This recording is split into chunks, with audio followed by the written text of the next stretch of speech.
Well, a big day today.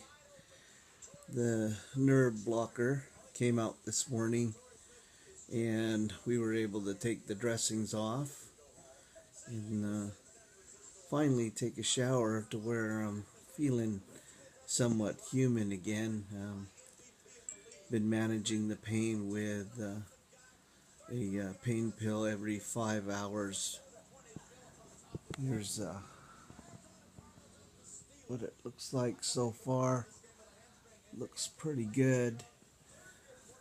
Have my follow-up on Friday with the doctor, but big day today. Big. Um, Still hurts. The pain is different than before just because the nerve blocker is gone, but I think if I stay ahead of it with the pain pills, I'll be just fine. Here we go.